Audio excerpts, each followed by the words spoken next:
أعوذ بالله من الشيطان الرجيم. بسم الله الرحمن الرحيم. Welcome. Today we're going to dive into one of the most profound stories in the Qur'an. It's a journey from the chapter of the cave, Surat al-Kahf, and it really challenges our whole idea of what it means to know. What an incredible thought, right? Knowledge itself can become a veil.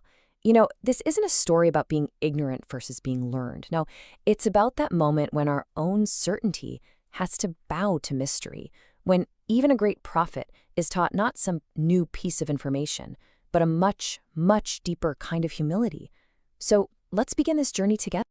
So our story kicks off with the prophet Moses, and he is on a very determined quest. He's looking for a specific kind of wisdom, a kind that you just can't find in books. It requires a journey that goes way beyond the physical world.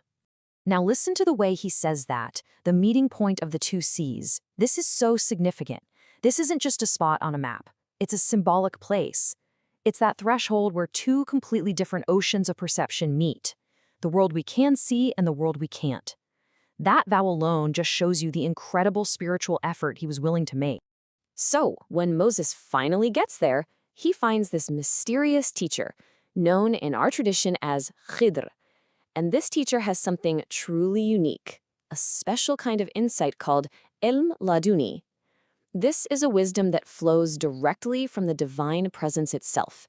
It's not earned through study, it's gifted. So naturally, Moses asks to be his student, and the teacher agrees. But there's a catch. There's one single non-negotiable condition. Moses has to have complete and steady patience, sabr. He must promise not to ask a single question about anything he witnesses until the teacher himself decides it's time to explain. That's the price of admission right there.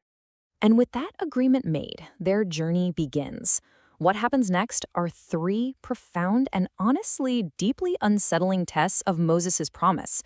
Tests that are going to challenge absolutely everything he thinks he knows about right and wrong. Okay, so for the first test, they get on a boat with some poor fishermen. And then, out of nowhere, the teacher just damages their boat. He tears a hole in their only way of making a living. I mean, from any normal perspective, this is just a senseless act of vandalism against people who are already struggling. And Moses, being a prophet of justice, just can't stay quiet. His entire sense of what is right is being violated. He completely forgets his promise and blurts this out, just filled with a righteous and totally understandable shock. The teacher gently reminds him of their agreement, and they move on.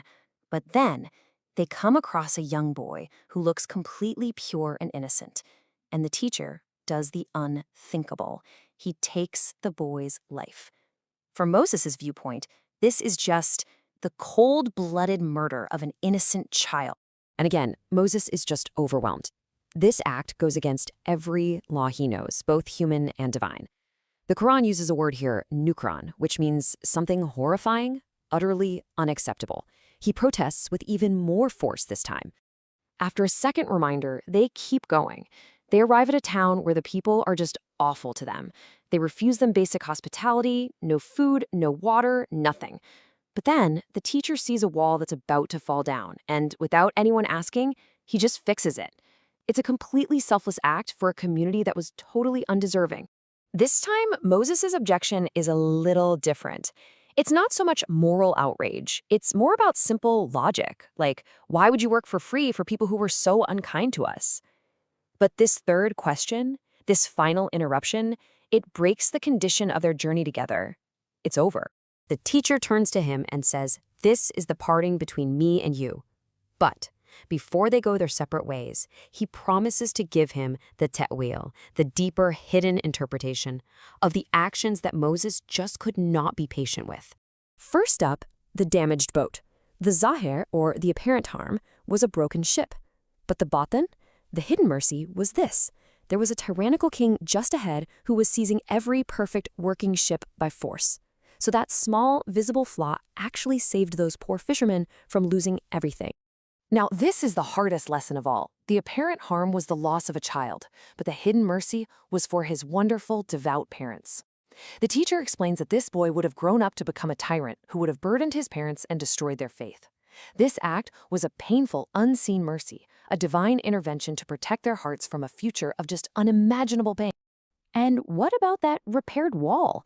Well, the outward appearance was unrewarded work, but its hidden purpose was to protect a treasure that was buried underneath it, a treasure left for 2 orphan boys by their righteous father. The teacher's act was preserving their inheritance, a mercy rooted in the sincerity of a father who was long gone. And then the teacher delivers the most important line of all. He says, "None of this was my own idea. It was all a divine command. A mercy from God, unfolding in ways that are just far beyond what human eyes and human judgment can see." So, what does this all mean for us right now? Well, this story is more than just an event that happened long ago. It's a map of 2 different ways of knowing, 2 oceans of perception that every one of us has to learn how to navigate. See, Moses represents the Sharia, the sacred law, the clear principles of justice that govern the world we see. And his outrage at what he saw, it was completely right and necessary. Bakhedir represents the Hakika, the unseen reality, the hidden wisdom in God's decree that we can't always understand. The goal here isn't to pick one over the other. You don't abandon the law for some hidden reality, and you don't deny reality for the sake of the law. The path of real spiritual maturity is learning how to hold both at the same time. We are absolutely called to uphold justice in the world we can see, while holding on to a deep, profound trust in God's wisdom in the world we cannot. You know, this ancient story speaks so directly to us today, to our modern, restless souls, to our addiction to having an immediate explanation for everything, our intolerance for any kind of delay, and that deep anxiety we feel when we don't get the full story right away. So what can we really take away for our own hearts? Maybe that sometimes what feels like a devastating loss is actually a form of protection, that our own sincere, righteous efforts can become a shield for people who come after us. And maybe, most importantly, that patience. Patience is the absolute price of entry for any kind of deeper wisdom. You are not meant to understand the entire story while you're still living in the middle of a chapter.